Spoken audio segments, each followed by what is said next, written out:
Hello, Baidyabati Surendranath রায় বালিকা বিদ্যালয়তে আমাকে আমন্ত্রণ জানানো হয়েছে। আমার এসে খুবই ভালো লাগছে এবং আমিও যে স্কুলে মানে এখন চাকরিতে আছি, কানাইলাল বিদ্যা মন্দির হেড স্যারেরই মানে মিসেস ওয়াইফ আর কি, আরতি ম্যাম এই স্কুলেই আছেন, সেটাও আমার আরও খুবই ভালো লাগছে। আর এখানে যারা এই স্কুলের শিক্ষিকা শিক্ষক তাদের সবাইকে আমার সশ্রদ্ধ প্রণাম জানাচ্ছি, আর ছাত্রছাত্রীদের আমার অনেক ভালোবাসা জানাচ্ছি। আর আমি যে এই অ্যাচিভমেন্টগুলো করতে পেরেছি, সারা পৃথিবীর মানুষ আমাকে চেনে, সেটাও আমার মা বাবা শিক্ষক শিক্ষিকা তাদের অনেক ত্যাগ অনেক কষ্ট, তাদের জন্যই আমি সেই ট্রেনিংটা পেতে পেরেছি, আজকে এই জায়গায় পৌঁছতে পেরেছি। এবং প্রচুর মানুষ সমস্ত মানুষ আমার পাশে দাঁড়িয়েছেন, তাদের আশীর্বাদ ভালোবাসার সাপোর্টেই এটা সম্ভব হয়েছে, না হলে সম্ভব ছিল না। আর ছাত্রছাত্রীদের জন্য বলি, আমার মানে ছোটবেলা থেকেই স্বপ্ন ছিল যে আমিও এভারেস্টে উঠবো, তেনজিং নরগে শেরপার মতো হব। তো সেটা আমি জেনেছিলাম আমি যখন 5 বছর বয়সের ছিলাম, তখন আমাদেরও কিন্তু খুবই নিম্ন মধ্যবিত্ত পরিবার। তোমাদের মা বাবারা যেমন কষ্ট করে বড় করছে, পড়াশোনা শেখাচ্ছে, আমাদের পরিবারও সেই রকম মা বাবা খুবই কষ্ট করছিলেন, কিন্তু তাও তাদের ইচ্ছা ছিল পড়াশোনাটা খুব ভালো করে আমাদের করাবেন। তার জন্য পাড়া প্রতিবেশীর থেকে পুরনো বই, উঁচু ক্লাসের বইগুলো চেয়ে চেয়ে নিয়ে এসে আমাদের ছোট থেকে পড়াতেন। তো সেই সমস্ত পুরনো বইগুলো পড়াতে পড়াতেই কিশলয় বইতে তেনজিং নরগে শেরপা এডমন্ড হিলারির এভারেস্ট বিজয় বলে একটা গল্প আছে, সবাই জানো, এখনো সেটা পড়ানো হয়। তো ওই গল্পটা আমাকে আমার 5 বছর বয়সে পড়িয়েছিল। তো সেইটা আমার এত ভালো লেগে যায়, এত মনে দাগ কাটে, সেই থেকে আমার স্বপ্ন যে আমিও এভারেস্টে উঠবো, আমিও তেনজিং নরগে শেরপার মতো হব। তো তোমাদেরও নিশ্চয়ই স্বপ্ন তো থাকা উচিত যে বড় হয়ে একটা কিছু হব, কিন্তু ছোটবেলাটা সেই স্বপ্ন এবং ওটা বড় হয়ে বাস্তবে রূপ দেয়া, দুটোর মধ্যে কিন্তু অনেক কষ্ট, অনেক কিছু পেরিয়ে যেতে হয়, অনেক বাধা অনেক কষ্ট আসবে, কিন্তু জীবনের লক্ষ্যটা সেটা স্থির রাখতে হবে যে যে স্বপ্নটা দেখেছি, যাই বাধা আসুক রাস্তা ঠিক বের করে সেখানে পৌঁছতে হবে। এবং সঠিকভাবে যদি প্র্যাকটিস ট্রেনিং করো, আমাদের পাহাড়ে ওটা হচ্ছে অনেক দুর্গম, মানে মৃত্যুর হার অনেক বেশি, খুব কষ্টের খেলা। যেমন অন্যান্য খেলায় হার জিত আছে, পর্বতারোহণে কিন্তু হার জিত মানে জীবন মৃত্যু, এরকম একটা ব্যাপার। তো সেই কারণে ভালো মতো প্র্যাকটিস না করে গেলে কিন্তু প্রাণ চলে যাবে, মারা পড়বো আমরা। সেই কারণে প্র্যাকটিস ট্রেনিংয়ে কোনো ফাঁকি দেওয়া যায় না। এবং ডিসিপ্লিন, যেটা আসল, ডিসিপ্লিন মেনে আমাদের ট্রেনিং প্র্যাকটিস করতে হয়।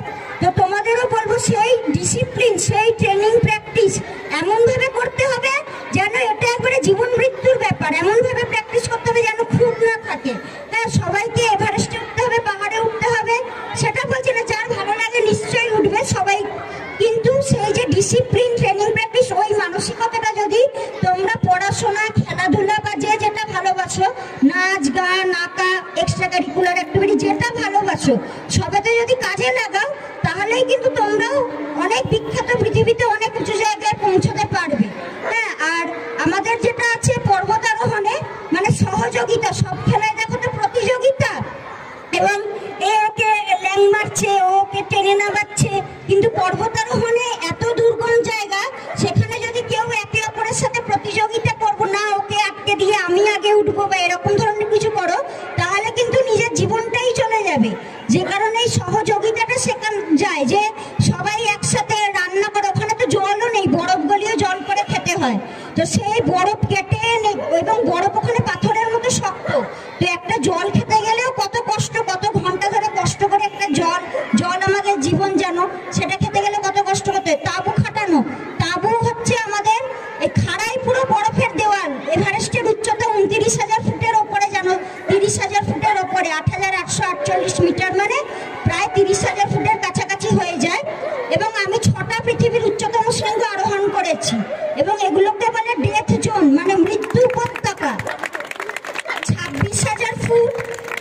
26,000 ফুট হয়ে গেলে, মানে বৈজ্ঞানিকভাবে বা মেডিকেল সায়েন্সে যেটা বলা হয়, 26,000 ফুট হলে এত অক্সিজেন কম হয়, এত দুর্গম জায়গা হয়ে যায়, সেখানে মানুষ তো ছেড়ে দাও, পোকা মাকড়, পশু পাখি, জীবাণু, মানে ভাইরাস ব্যাকটেরিয়াও ওখানে বাঁচে না। তাহলে কতটা দুর্গম জায়গা বুঝতে পারছো? সেইরকম জায়গা আমাদের যেতে হয়। খাড়াই বরফের দেওয়ালে বরফ কুঠার হয়, মানে একটা কুঠারের মতো জিনিস, আইস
একে অপরের পাশে দাঁড়ানো। দেখবে যে তোমরাও পড়েছো গল্পটা, একটা লাঠিকে কিন্তু সহজে ভেঙে দেওয়া যায়, তাই তো?